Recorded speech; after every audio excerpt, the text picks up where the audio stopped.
मी येते.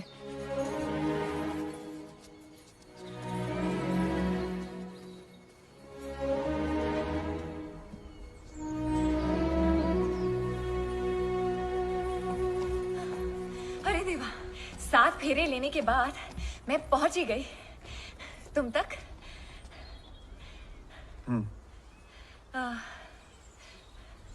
सुना है तुम्हें धनवंतरी बना दिया.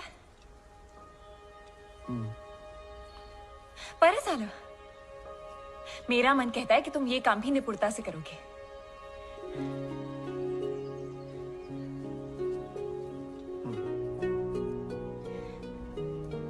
खरं सांगू, मुझे तो बड़ा ही सुकून मिला जब सुनो युद्ध में है जी.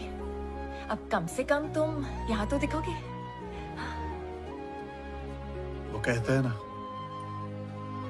आप एक योद्धा को उसकी तलवार से अलग नहीं कर सकते. ये मुझसे बेहतर कौन जानता है. तुम ये जो कोशिशें कर रही हो ना पार्वती, मत करो. 7 नहीं भले 70 सीढ़ियां चढ़कर तुम मुझ तक पहुंचो. मेरे जीवन में 7 फेरे नहीं है, समझत कसं नाही तुला. समजायचं काय. अब डोर तुम्हारे हाथ में नहीं है. मैंने बहुत तपस्या की है. गणेश्वरी देवी के 108 उपवास रखे हैं मैंने, माहिती है. अब मैं तुम्हें कहीं और जाने नहीं दूंगी. देखना, तुम मेरे हो जाओगे. वो दिन दूर नहीं. खाओ खाओ भरायला लागलाय. अब क्या तभी मिलोगे जब अगला खाओ लगेगा. हार झाला पार्वती, आता बास कर.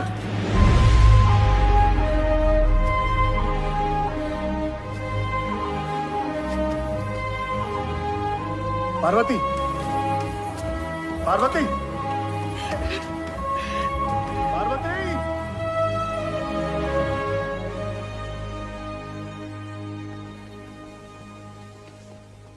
वो पार्वती सदाशिव के साथ. लगता है एक मामूली राज्य वैद्य पेशवा की रानी बनने के सपने बुन रही है. होएगा, मेरे रहते नहीं हो पाएगा.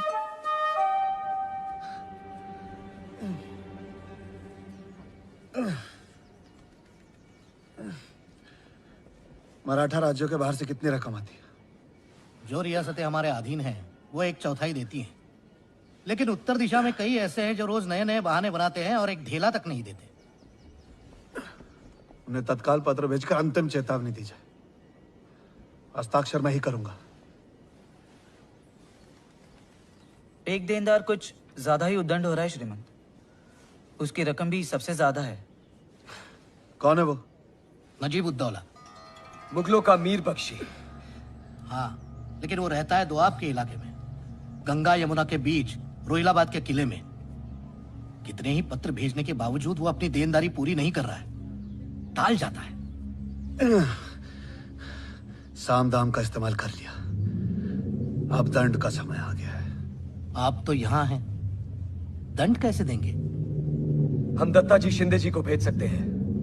उत्तर में हमारे सबसे बड़े सरदार हैं. दत्ता जी बा नजीब पर भारी पड़ेंगे.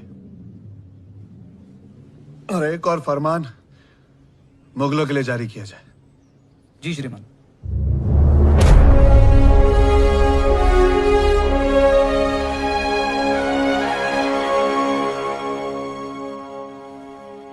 और इस अहमदिया करार के मुताबिक मुगलिया सल्तनत को अगर मराठाओं की ओर से आक्रमणकारियों से अपनी सुरक्षा जारी रखनी है तो आपको 1/4 की रकम अदा करनी होगी, जो कि आपने अभी तक नहीं की.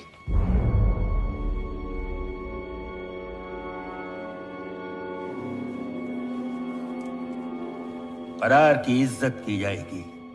आलम पना, आप इन मराठाओं की धौंस पट्टी में मत आइए. हम इन्हें रुक जाओ नजीब, रुक जाओ. इतने उतावली मत दिखा. फरमान अभी तक खत्म नहीं हुआ है.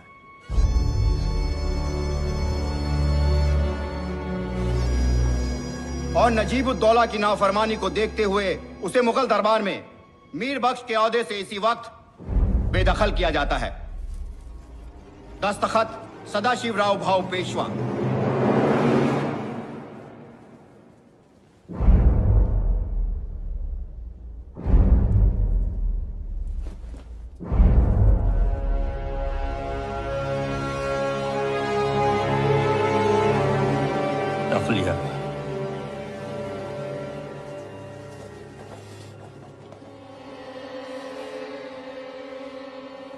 नजीबुद्दौला, आलमपना, मराठों की इतनी जुर्रत की मुझे हटा दिया। हम क्या करते?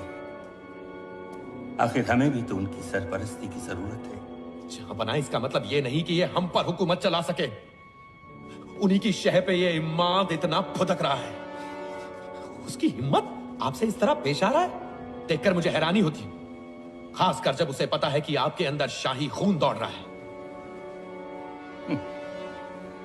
उसी शाही खून की बदौलत तो जिंदा हैं हम आज तक। जहांपना, इस इमाद को सजा देनी होगी। कौन देगा उसे सजा? उसके सर पर मराठों का हाथ है, और मराठों के खिलाफ जाने वाला कोई है ही नहीं इस सरजमीन पर। एक है जहांपना, एक है जिससे आप मदद ले सकते हैं। क्या है कोई ऐसा? अहमद शाह अब्दाली। अब्दाली? हाँ आलमपना, और फिर हम इन मराठाओं को सबक सिखाएंगे।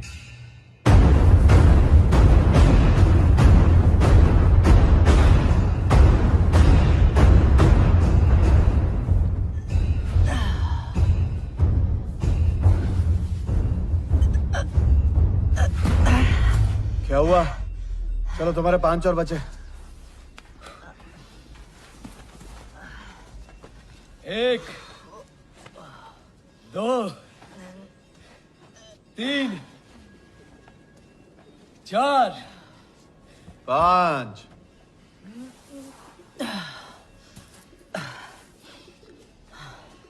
काका, देखना, एक दिन मैं भी आपकी तरह ही योद्धा बनूंगा। क्या फायदा? तलवार घुमाने के बजाय किताबों में संख्याएं घुमानी पड़ेंगी। भाव, क्या पता कब मैदानी जंग से बुलावा आ जाए। हमारा बस चले तो कभी ना आए। जी भाभी। बहिनी, आपसे एक बात कह सकती हूँ? शादी ब्याह के अलावा कुछ भी। तुम महरम को चकमा नहीं दे सकते सदाशिव। इसके आगे तो मुझे भी हाँ भरनी पड़ी थी। भली लड़की है, शादी कर लीजिए उससे। शादी? किससे? अच्छा, अनजान मत बनिए, पार्वती से। सदाशिव, महरम ठीक कह रही है। अभी जंग से लौटे हो, कुछ दिन इत्मीनान है। अपने आप के लिए समय नहीं है मेरे पास। मेरा सारा ध्यान काम पे ही है। भाव साहब, काम कलम का हो या लड़ाई का, वो सिर्फ काम होता है। जिंदगी से आप तब रूबरू होते हैं जब आप घर जाते हैं। भाव साहब वैद्यशाला में आ रहे हैं।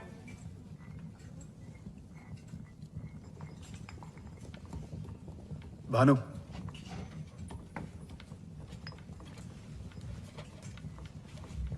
पार्वती कुठे आहे? अब आई उसकी याद। मतलब? वो तो चली गई। चली गई? कहाँ चली गई? अपने पेड़ वाले घर कोंकण। कोकण? क्यों? कशाला? ये आप उसी से जाकर क्यों नहीं पूछते? एक बात बताऊं, आप ना केवल रणभूमि के बांकुरे हैं, दिल के मैदान में एकदम फुस।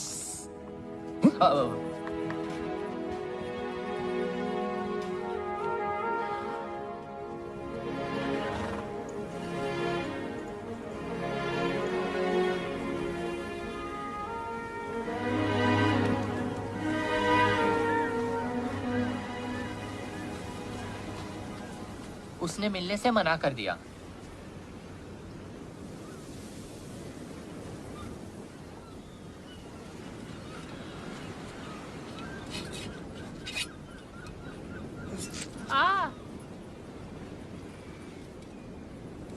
ये उसे देना, कहना मुझे घाव लगा है। आप योद्धा लोग भी बड़े निराले हो। टेढ़े तीर, निशाना सीधा। जा लवकर भानु।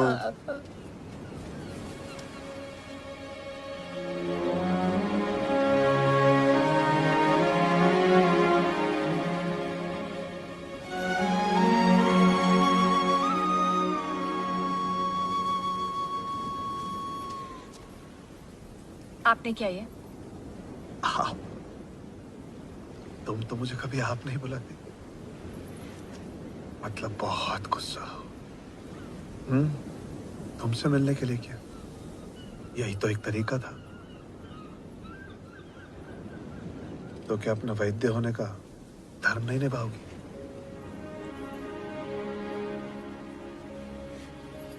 पट्टी दिया।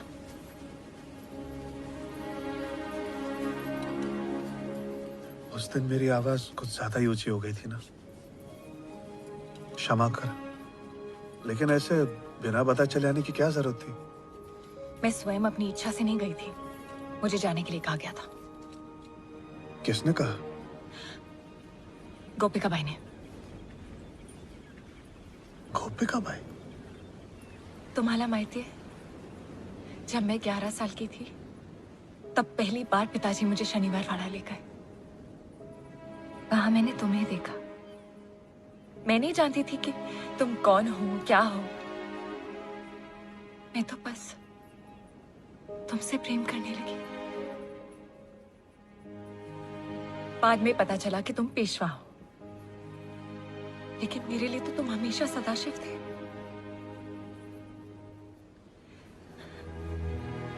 आज पता चला कि किसी का दर्जा कितना मायने रखता है। दर्जा? हो, पेशवीन गोपिका बाई यही सोचती है ना कि मुझ जैसे छोटे वर्ग की जड़ी बूटी घोटने वाली लड़की शनिवार वाड़ा में कैसे रह सकती है। भला समझ ला, तुमने भी मुझे इसी कारण से दूर रखा ना, हो ना? एक बार कह देते। पार्वती, ऐसा कुछ नहीं है। मैं भी तुमसे उतना ही प्यार करता हूँ जितना कि तुम।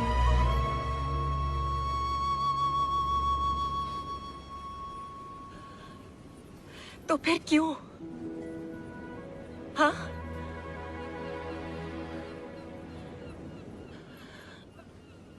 एक योद्धा का परिवार किस उथल पुथल में जीता है,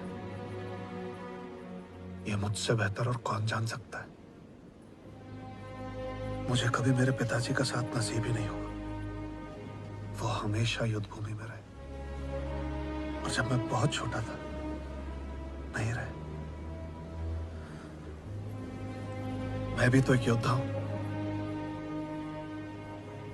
और जो मुझ पे बीती मैं नहीं चाहता मेरी पत्नी पे, मेरे बच्चों, मेरे परिवार पे वो गुजरे। तुम अपना पूरा जीवन भविष्य के भय में कैसे जी सकते हो? मेरा आज तुम ही हो, तुम्हारा आज क्या है? समझ गई? नहीं जाते। पार्वती, मेरा आज, मेरा कल, मेरा परसों, परसों तुम ही हो।